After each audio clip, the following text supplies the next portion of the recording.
Le groupe Orange s'est doté en 2021 d'un nouveau siège social dénommé Bridge et implanté à Issy-les-Moulineaux. Derrière ces grandes façades irrégulières de 80 mètres de long se cache une petite ville répartie autour d'un gigantesque atrium avec ses terrasses et jardins, ses ponts, ses lieux de vie collective et ses espaces de travail. Une réalisation signée de l'architecte Jean-Paul Viguier qui s'inscrit dans un vaste programme de réhabilitation, comme l'explique Éric Ouvier, directeur immobilier du groupe Orange. Le groupe Orange avait au début des années 2010 un parc immobilier tertiaire qui est extrêmement éclectique, avec des immeubles qui étaient plutôt des immeubles anciens, pas forcément très bien aménagés, ou en tout cas avec des aménagements qui avaient une trentaine ou une quarantaine d'années.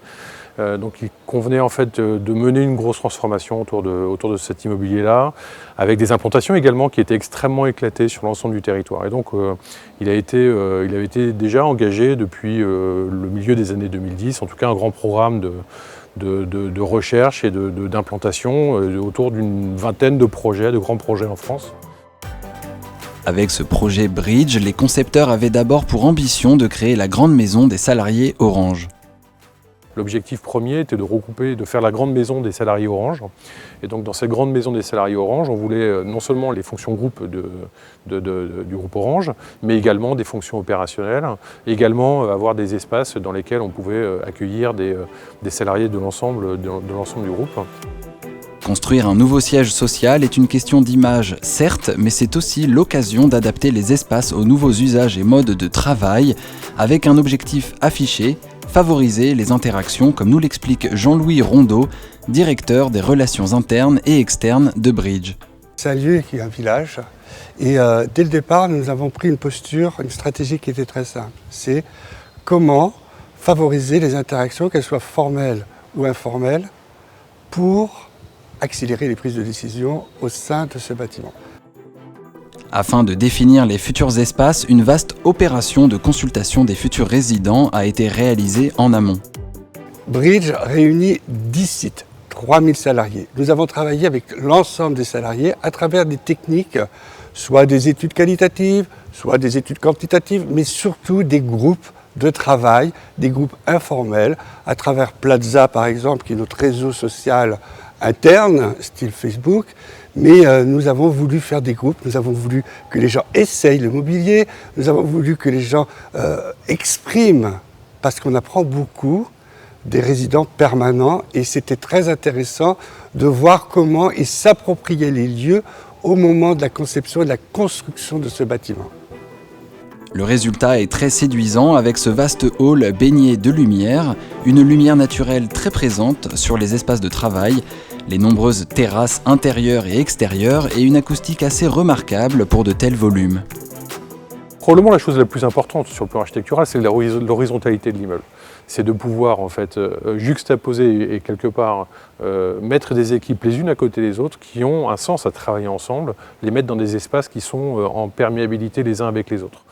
Toute la conception de l'immeuble a été bâtie et travaillée avec le promoteur autour de cette ouverture sur l'extérieur. Et ça se retrouve autour des balcons intérieurs, mais également extérieurs. On a des grandes baies vitrées, on a des très grandes terrasses. Et finalement, on a un lieu où les gens se sentent bien. On n'est pas dans un truc qui est très oppressant, dans un immeuble qui est très oppressant sur l'aspect béton, etc. Au contraire, on est sur vraiment une perception, une sensation de place de village et finalement de quelque chose de très humain. Les espaces de travail avaient été conçus avant même la pandémie de manière à s'adapter au nouveau rythme hybride avec des casiers connectés et 530 salles de réunion, box et cabines téléphoniques réparties sur tout le bâtiment. Une application digitale a été développée pour accompagner le collaborateur dans son parcours quotidien. Le digital, comment ça fonctionne? C'est quelque chose d'essentiel chez nous, hein, surtout au niveau, quand on est sur des quartiers dynamiques, avec des places non attribuées, c'est essentiel. Donc ici, nous avons une application qui s'appelle Facilities Now. Cette application, c'est une télécommande, en gros, c'est une télécommande sur votre mobile. Vous pouvez gérer votre quotidien purement pratique, mais aussi plus communication. Sur cette application, c'est simple. Vous avez les actualités du site, Vous avez les actualités, transport public, covoiturage, Vélib, ça c'est important. Mais vous pouvez gérer votre immeuble. Cet immeuble, puisqu'il est à chaque salarié, on peut le gérer. Comment on peut le gérer? On ouvre l'accès au bâtiment par son téléphone. On ouvre son casier personnel, permanent, sécurisé et connecté, puisque nous avons 2 prises USB dans chaque casier. Vous pouvez l'ouvrir avec votre téléphone. L'imprimante, elle fonctionne avec votre téléphone. Les réservations de salle de réunion, téléphone. Tout ça, et le must, si je peux me permettre, le must, c'est la télécommande qui vous permet de gérer sur les 4 fenêtres, les stores, la lumière et la température. De nombreux services et espaces nouveaux sont proposés, conciergerie, coworking, salle zen, restauration à table, salle gaming ou encore click and collect, un service très apprécié des collaborateurs, comme le sont également les salons d'étage. Alors dans les excellentes surprises, on voit les salons d'étage, c'est des vrais lieux de, oui, on peut prendre son café, de l'eau pétillante à volonté, mais c'est surtout des lieux où je me regroupe. Les lieux où je me regroupe, où je peux interagir. Et ça, la décision machine à café, elle fonctionne très bien ici. Elle libère des Outlook de façon formidable. Donc ça, on est très content. Ouvert depuis un peu plus d'une année, Bridge séduit par son aspect tout en légèreté et transparence malgré ses 56 000 mètres carrés répartis sur 10 niveaux. Mais si 1 an c'est très court en temps immobilier, c'est déjà long en évolution des usages, surtout en cette période post-pandémique.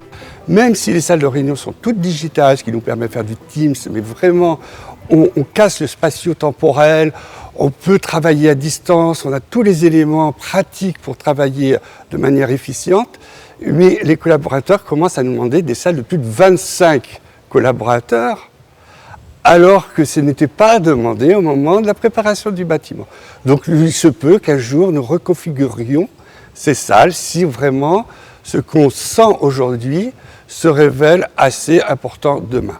On voit bien qu'avec la crise pandémique, beaucoup de nos campus, dont ce beau campus Bridge, étaient lancés. Pour autant, les besoins des salariés ne se sont pas forcément modifiés, mais il y a eu une accélération des besoins nouveaux.